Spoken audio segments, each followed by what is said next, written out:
to the Raising Kellan podcast. My name is Marsh Naidoo and I blog at raisingkellan.org, where we curate resources for parents raising children with disabilities. This episode is brought to you by Teletherapy Services, your online physical therapy provider. As always, remember the content provided on this podcast is for your information only, and if you seek advice for your specific situation, to contact a trained professional. So grab that cup of coffee, put your feet up, and get ready for some awesome conversation. Today, I am joined by Todd and Kristen Evans. They recently have released their book, How to Build a Thriving Marriage as You Care for Your Children with Disabilities. Todd, thank you so much for joining us this morning. Yeah, my pleasure. Thanks for inviting me, Marsh.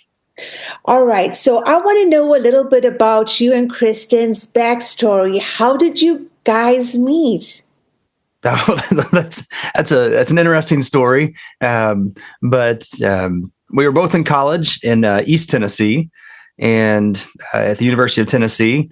And at the time, I was looking at kind of changing my major and doing some things, and ended up just meeting another person in class. Actually, in therapeutic recreation is what I was switched to for one semester, and ended up through that mutual friend meeting Kristen at a church service, and didn't like her at all, and everything. Thought she was a nice person and all that, but she quickly won me over, and we started dating a few months later, and just fell deeply in love, both with each other and with our passion and mission for serving God for life, and kind of committed to doing that together, and heading off into full-time ministry at that time.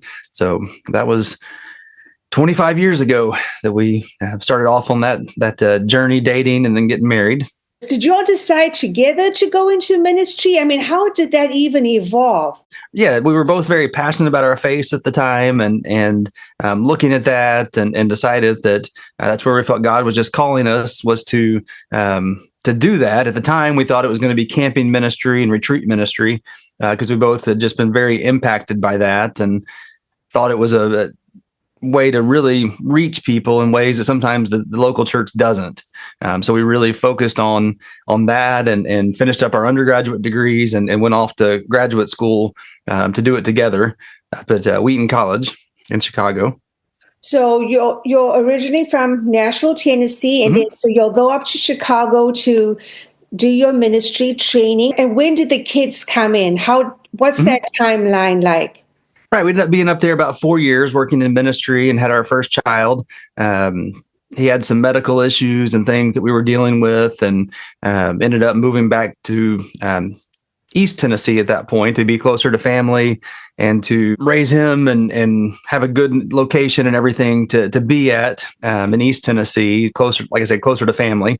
And lived there, serving at a church at that time, till our daughter was born, just 4 years later.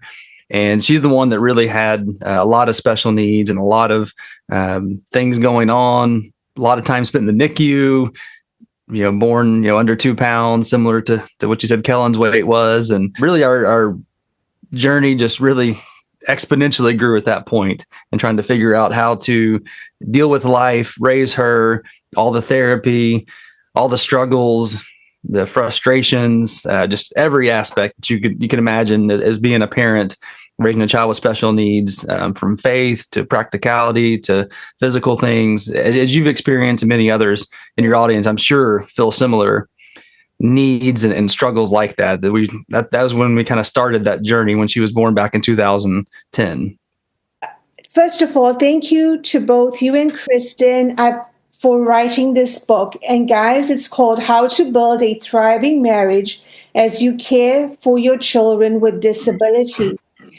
And Todd, I wish Precaution High had some of this insight earlier in our journey. And I just want to mention one point in particular, and that was your guys' advice regarding communication or we knew when we started off a conversation to say, is this a feelings conversation or is this a problem solving conversation?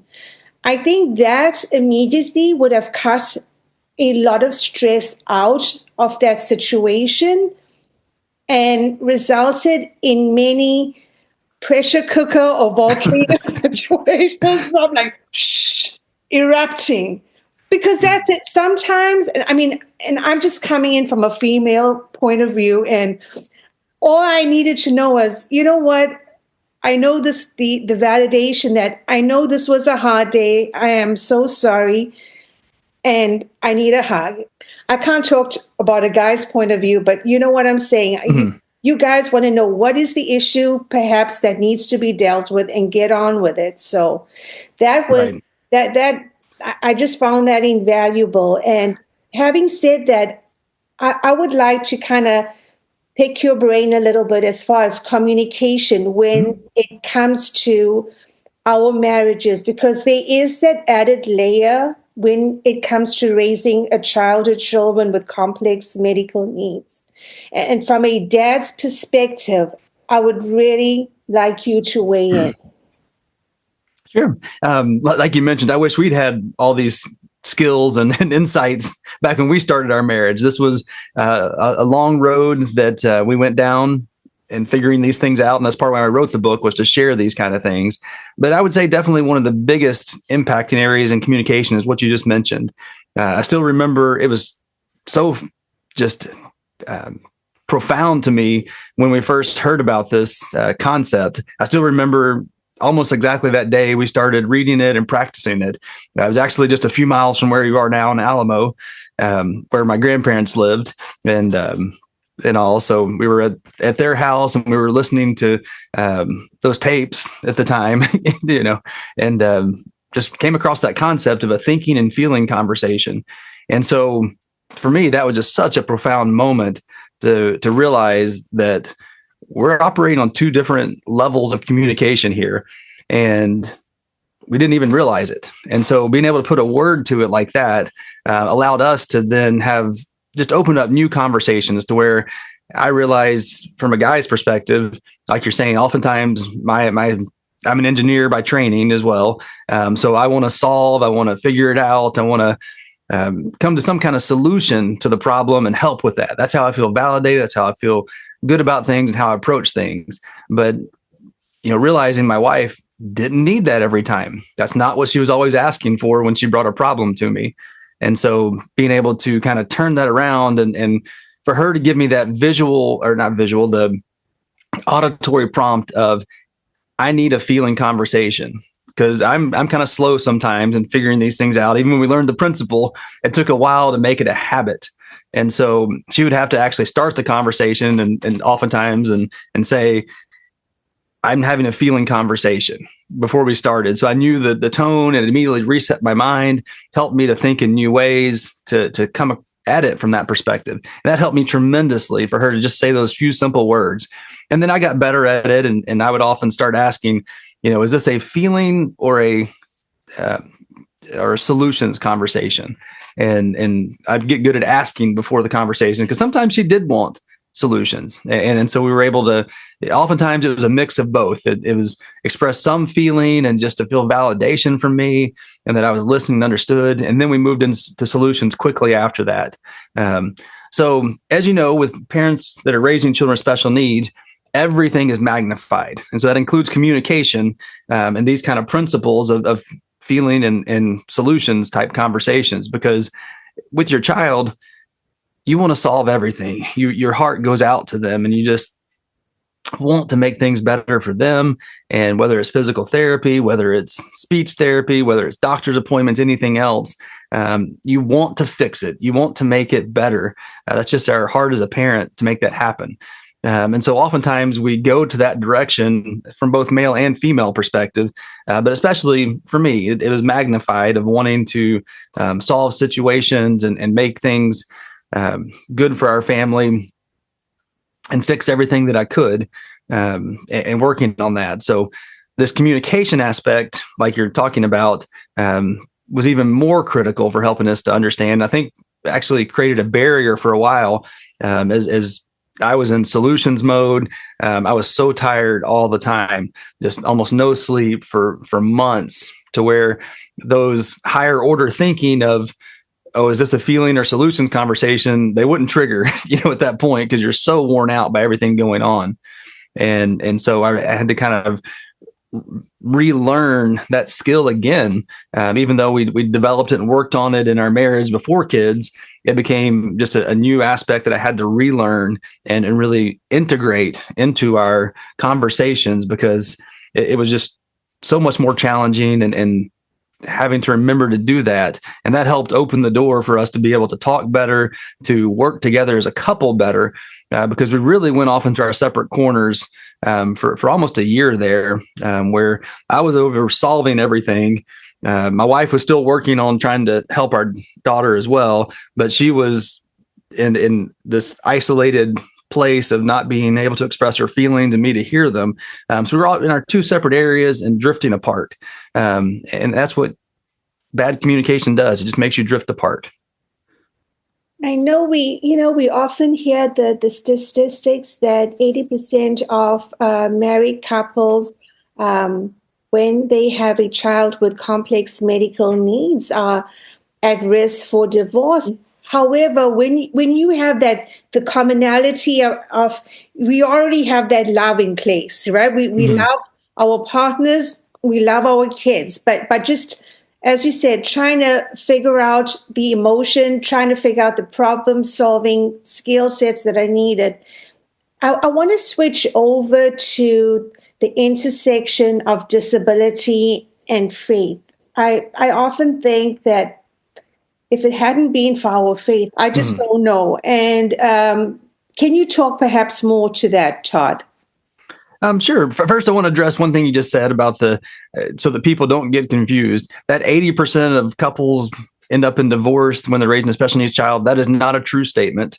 That is not based on fact or research. We're big proponents of trying to get that out of the vocabulary of people, because it's disheartening when you hear that statistic. And like, how are we going to make it? Are we going to be that 20%? I don't think we can do it. But what research actually shows is that couples that work together, that do that and work through the issues, learn to get through their marriage and raise their child, they actually have much stronger, more fulfilling marriages. Because of the struggle they've been through, it creates something beautiful. And so that's the hope and encouragement I try to give to all parents, is that, yes, you're in a struggle. It is challenging, but you're being developed into something incredible and beautiful. And don't lose heart. Don't lose sight of that aspect, that God is working in the midst of all that is going on, even if you can't see it. For us, as it kind of bridges into the faith story, it was really years later that we're seeing God come back and be faithful to our hopes and dreams.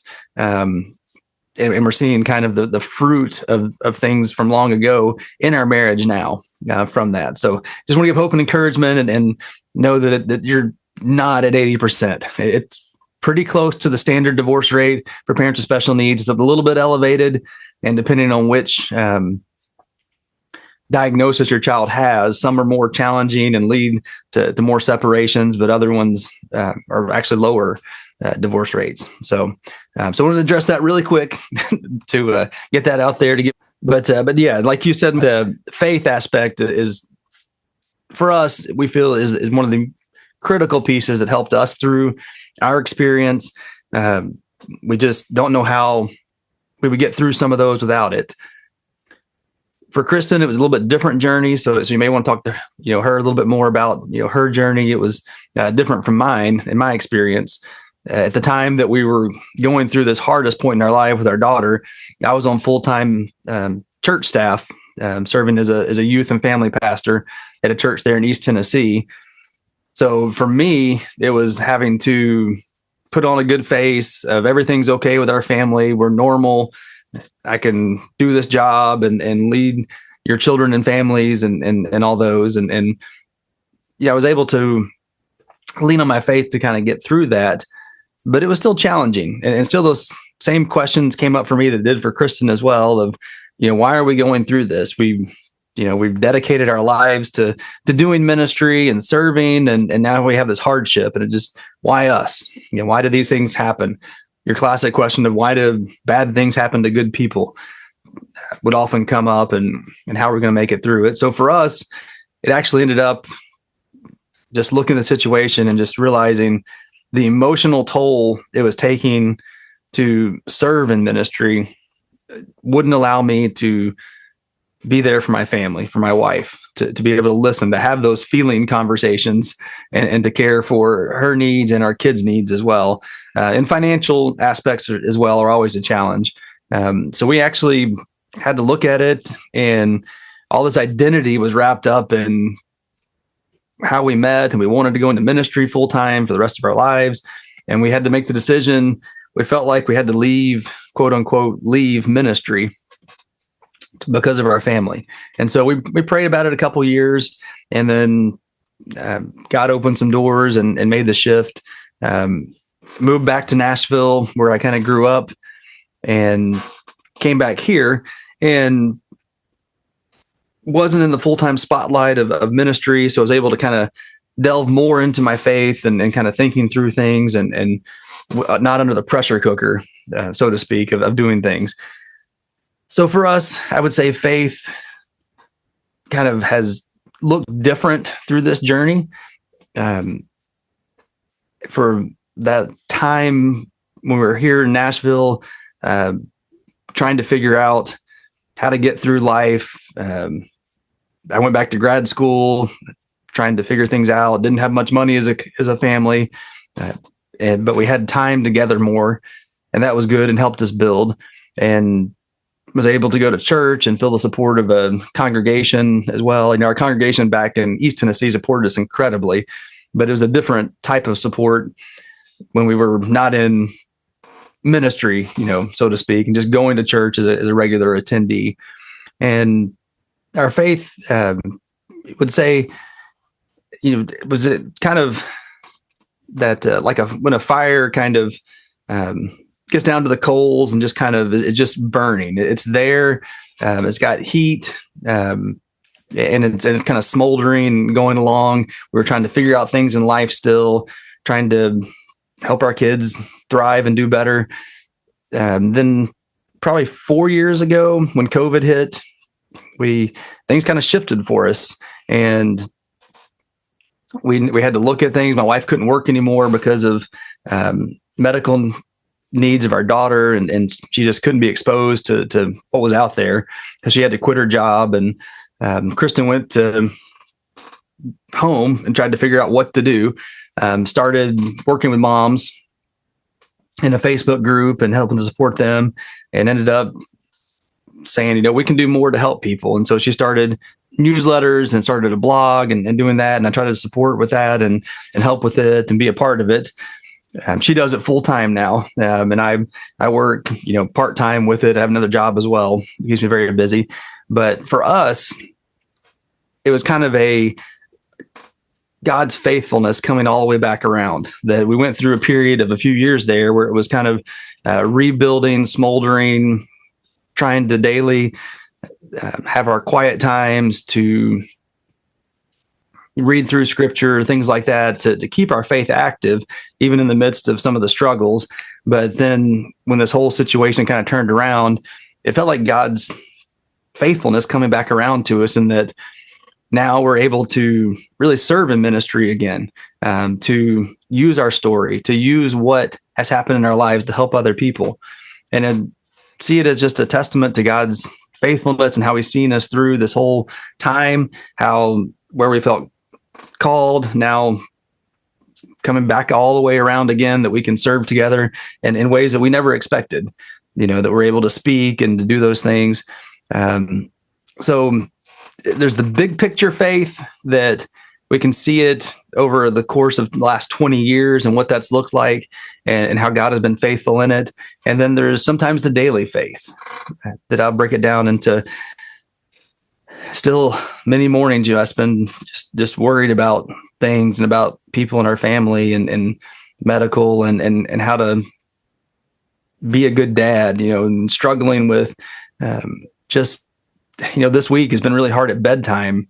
Our daughter, Beth, she's just been having a hard time with bed with me for some reason and just really struggling. She doesn't want me in the room and yells at me to get out, this sweet little girl that's so sweet and joyful all the time.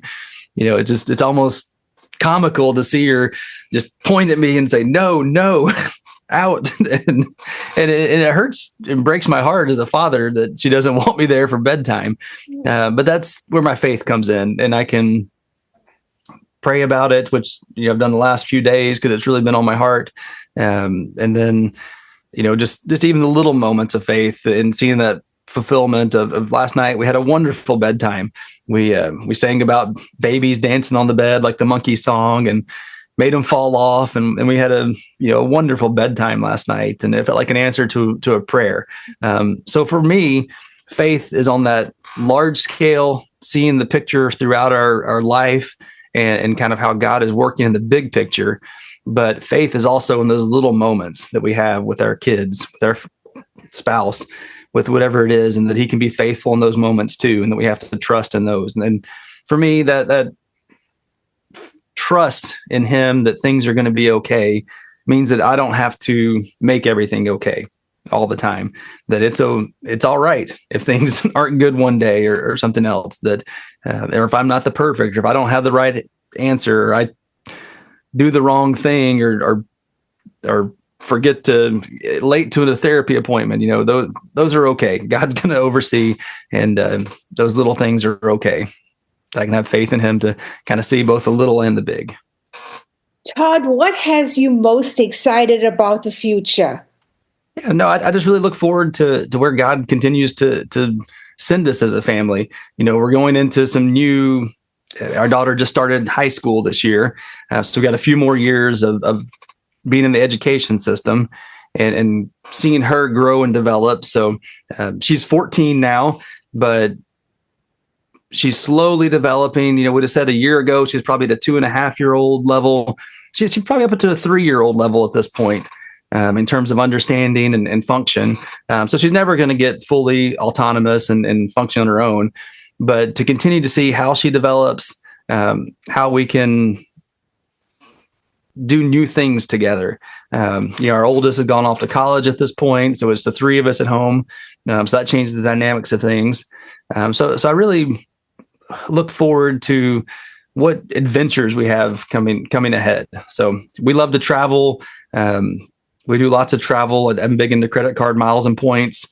That's part of my other job. So we are able to take trips that we wouldn't normally be able to take. So just looking forward to some of those trips and adventures and where we might go and might head. So, just this last week, we were able to go out to where our son's in college, to Portland, Oregon, and stay there and just to be there as a family and go out and experience the beach together and just have fun at the restaurants. And, Beth, just simple things, just seeing simple experiences there's a big fish tank at the Asian restaurant, the Thai restaurant that we went to, and just watching her have fun and enjoy the fish. It's those little moments on those kind of trips that are something I look forward to a lot and doing some of those. Todd, thank you so much for taking the time to talk with us. Mm-hmm. You're giving so much as a family as well, and you're just cultivating joy. And thank you for all y'all do. All right. Well, thank you, Marsh, and encourage you on your journey with Kellan and your husband, and just blessings upon you. Thank you so much, Todd. Thank you for joining us on the podcast today. I would like to give a shout out to David Hirsch. David is the host of Dad to Dad podcast, which is part of the Special Fathers Network. And I came across Todd after I listened to episode 352, which was released about 2 or 3 weeks back. I will attach a link to that podcast to the show notes, and I hope you get to listen to David's interview with Todd. Very much different content, nonetheless still excellent. And I look forward to bringing you part 2 of the interview with Kristen Evans as soon as I get it finished, which would hopefully be next week. As always, remember, we would highly covet a rate and review of this podcast episode on your platform. And until we see you guys the next time, get to the top of your mountain. This is Marsh Naidoo signing off.